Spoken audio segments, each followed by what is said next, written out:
là, toi! Bienvenue dans la Jazette du Barbu, épisode 482. Et pour moi, en ce jeudi, c'est le début de la fin de semaine parce qu'on travaille pas vendredi vu que c'est la construction. Mais ça, c'est pas le plus important. Le plus important, t'as-tu fait ton lit à matin? Parce que tu le sais, hein? Faire son lit, c'est... Hey, je suis en train d'oublier mes mots. Faire son lit, c'est le premier geste de ta journée. C'est une micro-réussite. C'est-tu drôle, hein? Ah, je suis fatigué, là. Parce que là, je travaille physiquement. Tu sais, j'ai 51 ans, puis... ben, mon corps s'habitue. Puis, ben là, aussi, je bois moins d'alcool. Fait que ça fait une différence. Heureusement, là, parce que je pourrais pas tenir ça avec la job que je fais. Ben, je suis content de faire ce que je fais, ça me rend heureux, ça me fait du bien, tu sais, d'avoir une paye à tous les semaines, puis tout ça, mais le plus important, là, je suis un peu brouillon, mais le plus important, là, t'as-tu fait ton lit à matin? Parce que tu le sais, hein, faire son lit, c'est une micro-réussite. C'est la première réussite de ta journée. Non, ben non, t'as pas été sur la planète Mars, t'as pas été sur la Lune, t'as pas fait d'opération à cœur ouvert. Mais le premier geste de ta journée aura été une réussite. Tu sens-tu dans ma voix le bonheur? Je suis fatigué. Je suis très fatigué, j'ai pas assez mangé aujourd'hui. Ça qui est une erreur, by the way. Faut manger quand on travaille manuellement, quand on travaille fort. Je travaille pas plus fort qu'un autre, mais je travaille fort. J'ai 51 ans, tu sais. Mais bref, faire son lit, c'est une micro-réussite. C'est la première réussite de sa journée. Va faire ton lit! J'ai plein de sujets. Je vais commencer par le ciné-parc. Il y a 2 jours, les enfants, c'est-à-dire mon garçon et la fille de ma fiancée, voulaient aller au ciné-parc. Moi, le lendemain, je travaille. Là, je leur ai dit, on va y aller. On restera pas pour 2 films, là, dans un moment donné, là. Fait qu'on était voir le premier film, les 4 Fantastiques, les Fantastic Four de Marvel. Moi, il n'y a rien que je déteste plus que Marvel. J'haïs ça, c'est pas pour moi. Puis, mais ceux qui aiment ça, tant mieux pour vous autres, puis vous tripez Marvel, puis je le sais qu'il y a du monde qui tripe là-dessus, puis tu peux pas parler contre ça. C'est comme parler contre Star Wars. Il y a du monde... Il y a des forums de discussion sur Reddit qui... Le monde capote, là, sur Marvel. Bon, tu comprends? J'ai rien contre ça. Mais moi, j'haïs ça. Mais j'haïs pas ça, mais j'ai aucun intérêt. Mais les enfants voulaient aller voir ça. Fait que, OK, c'est correct, on y va. Je vais te le dire, c'était la dernière fois que j'allais au ciné-parc. My God, je me rappelais pas c'était quoi. Premièrement, les Fantastic Four, c'est un film qui est, au niveau de la couleur, est très sombre. Fait que dans un ciné-parc, c'est un killer, là, je veux dire, oublie ça.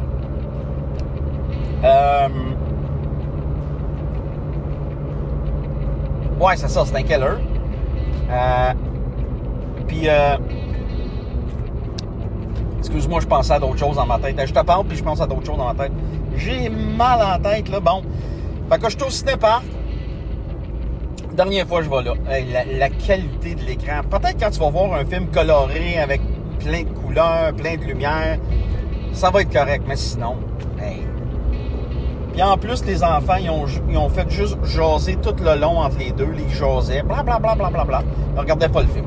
Bon, j'étais content en même temps, je me disais, hey, regarde, ma belle-fille, mon fils, ils s'entendent super bien, fait que je suis content, puis je suis heureux de ça, tu sais, fait que ça leur faisait un beau moment. On est parti après le film. J'arrivais à la maison à 11h30, j'étais pas loin, là, je veux dire, de Saint-Eustache. Moi, la Chine, j'étais à côté de la 13, ça, c'était collé sur la 13. Ça m'a pas pris 20 minutes, là, tu sais. Mais tout ça pour dire que l'expérience client au ciné-parc, là, on repassera. Bon, là, tu vas me dire, je suis peut-être vieux. Peut-être. Possiblement. Avant, ça me dérangeait moins, tu sais. Je me rappelais plus c'était quoi, là, je m'en rappelle, tu me repogneras plus là. Il y avait du monde pareil pour un mardi, là. J'étais quand même étonné, m'a dire, de voir le monde qu'il y avait là. Ouais, j'étais quand même bien étonné.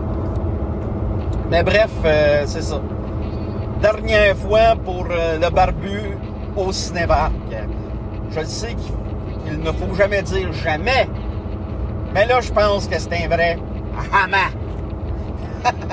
Autre sujet, on va aller voir dans mes sujets parce que je me suis fait une bande de sujets, marre-toi donc. Puis je vais aller voir ça. 482. Bon, cinéparc, c'est fini. Autre sujet, ben c'est pas tout de suite, c'est pas demain la veille, mais mon prochain livre, mon deuxième, que j'ai commencé à écrire. Là, j'ai déjà un autre texte, là, un deuxième texte qui est... Je suis en train de brainstormer là-dessus. Je ne sais pas où je vais m'en aller. Ça va être des nouvelles littéraires, hein? Je veux dire, je veux pas de roman. J'ai ça écrire un roman. J'en ai commencé un, je suis rendu au 4e chapitre, puis je trouve ça long. Bref,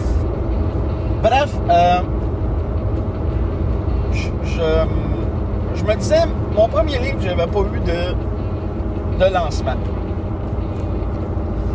Puis, comme je t'ai dit dans un autre épisode de podcast, je faisais les choses rapidement, puis comme un slacker, puis j'ai souvent fait ça dans ma vie. Puis là, j'ai le goût de faire ça autrement, j'ai le goût de prendre mon temps. Prendre mon temps, mais en même temps, je veux pas étirer ça sur 3 ans, l'écriture du deuxième livre. Ça, je vais travailler fort là-dessus. Mais une fois qu'il va être écrit ce deuxième livre-là, d'ici 1 an peut-être, max, je vais faire un lancement. J'ai jamais fait de lancement, je vais faire un lancement pour mon livre. La couverture va être plus belle, le travail autour va être mieux, meilleure correction, etc. Il va être présentable. Je trouve que mon premier, la vérité, c'est qu'il n'est pas présentable. Les textes qui sont dedans sont bons, mais la mise en page est horrible. C'est moi qui l'ai fait. Là, ça va être autrement. Là. Je vais faire ça autrement. Je vais faire ça comme du monde. Là, je vais le mettre... il était sur lulu.com, mais je pense que je vais utiliser une autre plateforme plus populaire cette fois-là pour m'aider à vendre, en fait. Mais je vais voir, parce que le pourcentage sur Lulu est intéressant, mais là, encore. Bref. Tout ça pour dire que je vais faire ça autrement, puis je vais faire un lancement. Je ne sais pas où je vais faire ça. Peut-être dans un restaurant avec des bouchées. Peut-être dans un entrepôt. Peut-être dans un local. Je ne sais pas. Je vais regarder mes options, mais j'ai le goût de faire ça. Il y a une belle place qui s'appelle... il y a un entrepôt qui s'appelle... c'est une place de spectacle à la Chine. C'est vraiment un beau spot. Je vais regarder au niveau du stationnement aussi, pour que ça soit user-friendly pour le monde. Mais j'ai le goût de faire un lancement. Puis je ferai pas ça, non. Ça contiendra pas de texte sur le Petit Canada puis la chute. Là. Je l'ai fait, là. Là, je been there than that. Ça va être d'autres choses.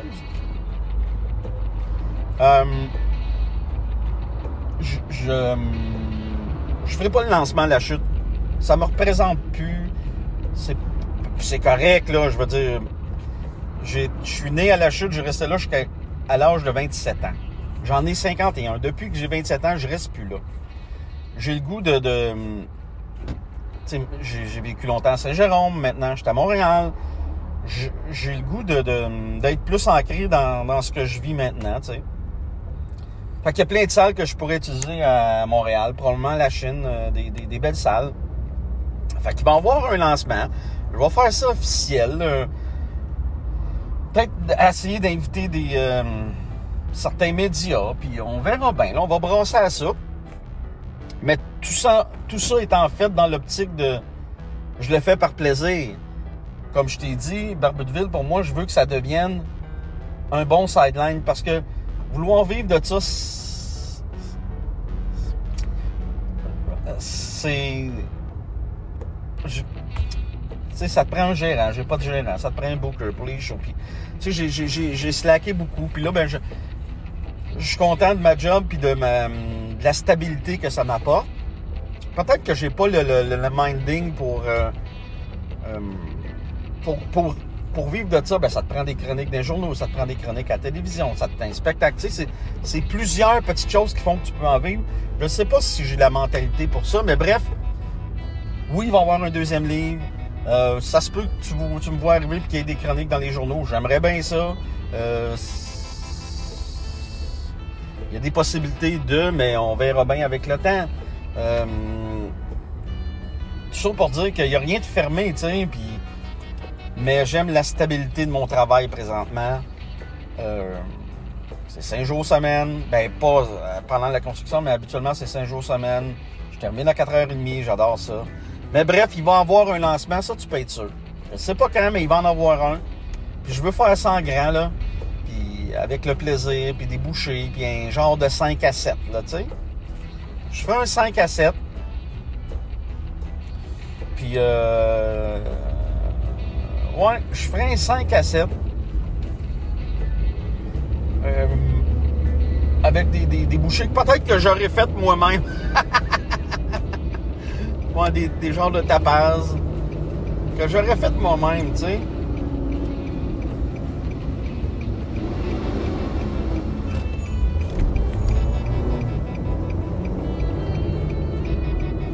Des genres de bouchées que j'aurais fait moi-même. Puis, ben, c'est ça. Puis, bon, on verra bien comment que ça va se déployer, là. Hey, d'habitude, moi, je mets tout le temps mon GPS pour voir combien que j'ai de temps, mais là, pour arriver à la maison, mais là, je m'en fous, là. C'est la fin de semaine qui commence pour moi, puis je te jase, j'ai le goût de faire ça. Là, il y a un épisode que j'ai pas sorti, la 481, que je vais sortir après la 482, fait que je prends de l'avance, je suis content. Bref, il va y avoir un lancement, je sais pas quand, mais sache une chose, si t'es Patreon, c'est sûr que t'es invité. Ça c'est...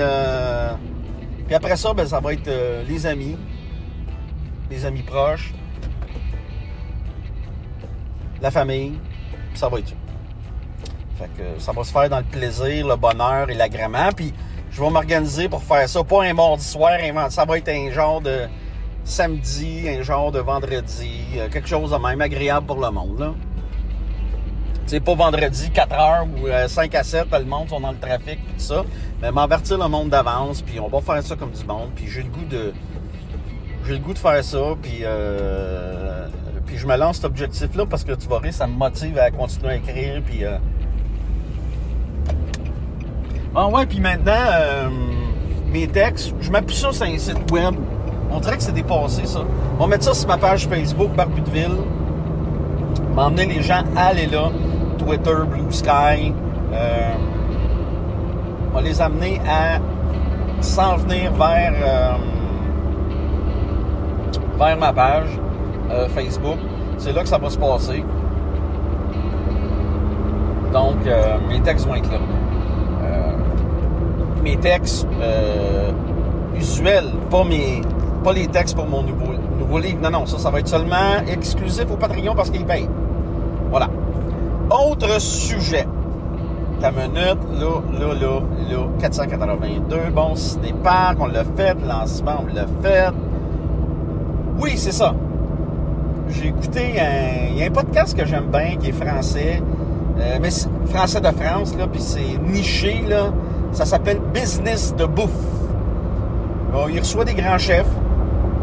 Il reçoit aussi des gens des restaurateurs, des gens des restaurateurs qui sont pas chefs, mais qui ont des franchises, etc. Là. Puis c'est toujours bien intéressant. Mais c'est, comme je te dis, c'est niché. Là, j'ai écouté un épisode où il recevait Jean-Martin Fortin. Si tu connais pas Jean-Martin Fortin, il va te faire un petit rappel de qui c'est. Ben, lui, c'est un génie dans son domaine, là. Il fait de l'agriculture, mais sur 1 hectare. C'est comment je veux pas utiliser petite agriculture. Non, il fait de l'agriculture. Il est dans le local, il est dans le bio. Il fait il fait pousser des légumes l'hiver. Imagine-toi, là. Il utilise des vieilles façons ancestrales. Tu vois, le genre, pas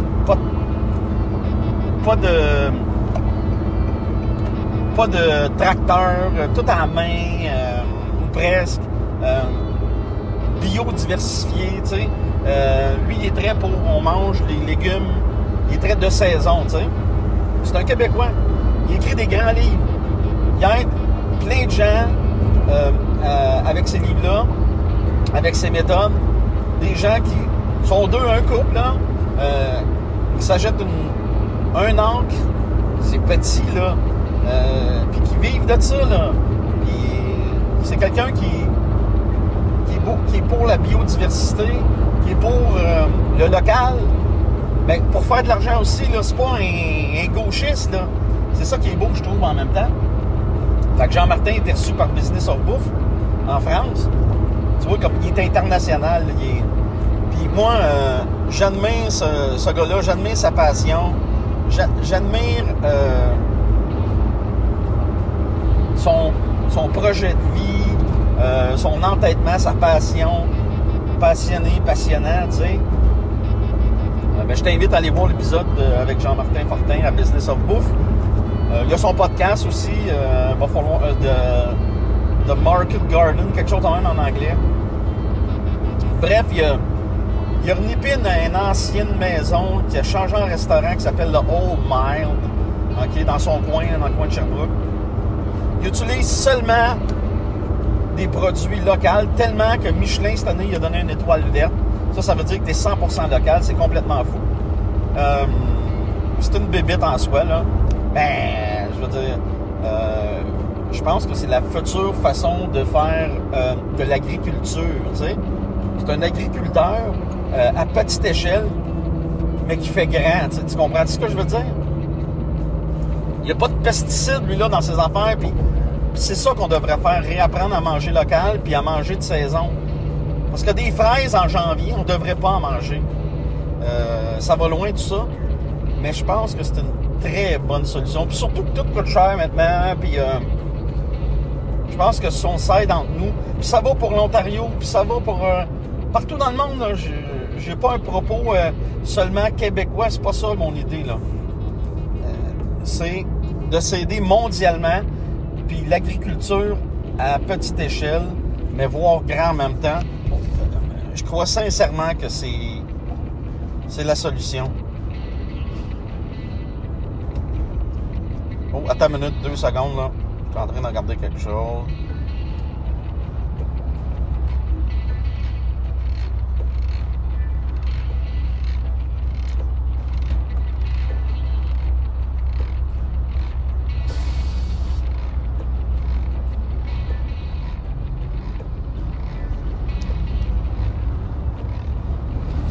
Hey, excuse-moi pour ce silence-là. Je suis en train de lire un message de ma blonde là, qui m'écrivait. Bref, il y a un peu de trafic, moi, là. Mais c'est pas grave.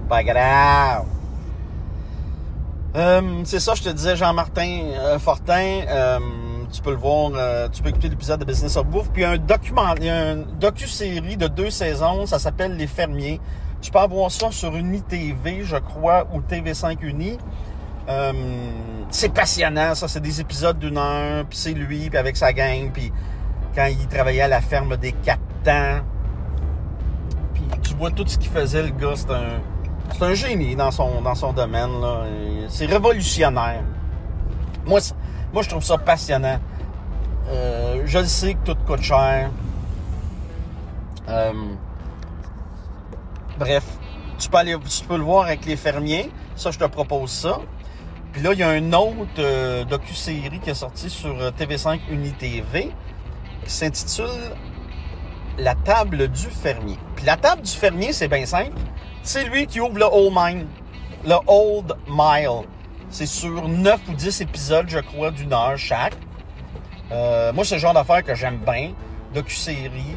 En même temps, ça ferait très chef table sans être chef table, mais dans le même genre léché, dans le même genre avec beaucoup d'informations. Je trouve ça bien passionnant. Bref, l'épisode était le fun, puis je suis fier de voir que du monde de chez nous, tu sais, réussissent à faire de grandes choses de la sorte. C'est beau. C'est beau. C'est... Hey, c'est jammé, là. C'est rare que c'est jammé comme ça dans mon coin, là.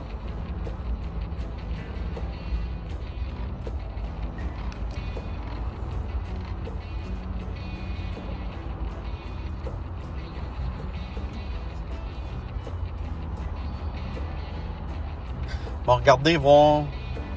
Et shit! Ah, il y a un accident dans mon coin, là. C'est pour ça. Hey, là, c'est... Allez en direction.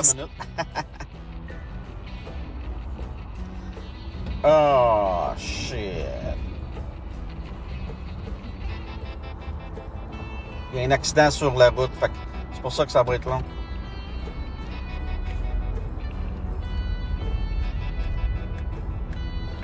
Ouais. Bref, je te conseille d'aller écouter ça, La table des fermiers, du fermier, et puis les fermiers aussi. Moi, en tout cas, j'ai bien aimé les fermiers, puis à date, ce que je vois de La table du fermier, c'est super intéressant. Sur ça, ben, c'était ton 482e épisode. Prochain coup, on va essayer de faire mieux. On est encore rouillé un peu, mais on va travailler ça. Sur ça, ben, on se rejoint à 483e au Rack ABC. Ciao! Être abonné à mon Patreon, c'est supporter un créateur.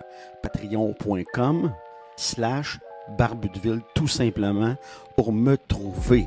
Qu'est-ce que tu obtiens avec mon Patreon? Ben, c'est facile. Tu as tous les chapitres de mon 2e livre en avance. À chaque fois que j'ai fini un chapitre, je te mets ça sur Patreon en exclusivité. Toute la bibliothèque de mes épisodes de podcast, du premier jusqu'au dernier que j'ai fait. Ça aussi, c'est exclusif au Patreon. Parce que oui, je vais l'envoyer sur Spotify, je vais l'envoyer sur Google Podcast, puis iTunes, puis SoundCloud, mais un épisode à la fois maintenant. Puis une fois qu'on passe à la prochaine épisode, je remets ça seulement disponible au Patreon. Fait que tu as tous les épisodes quand tu veux. Puis ça, là, c'est à partir de seulement 3$ par mois quand tu es une recrue. Puis regarde, encore plus beau que ça, si tu t'abonnes à l'année, moi, je te donne automatiquement un rabais de 10% sur ton abonnement. Tu n'as rien à faire, ça se fait automatique. Sinon, tu as d'autres niveaux. Tu as le niveau voyou qui est à 7$. Tu as le niveau capot qui est à 13$. Puis, le niveau parrain qui, lui, est à 20$ par mois. M'oublie pas, hein? Tu t'abonnes à 3$, c'est moins cher qu'un café. Et en plus, je te donne 10% si tu t'abonnes à l'année. Fait que fais le calcul, là. 12 x 3, 36, moins 10% pour un an du Barbudeville. C'est rien. C'est absolument rien. C'est un deal. Fait que, arrête d'hésiter. Abonne-toi. Encourage, supporte un créateur. Pour moi, là, à la fin de la journée, ça fait toute la différence. Fait qu'on se rejoint au Rack ABC, puis oublie pas de faire ton lit.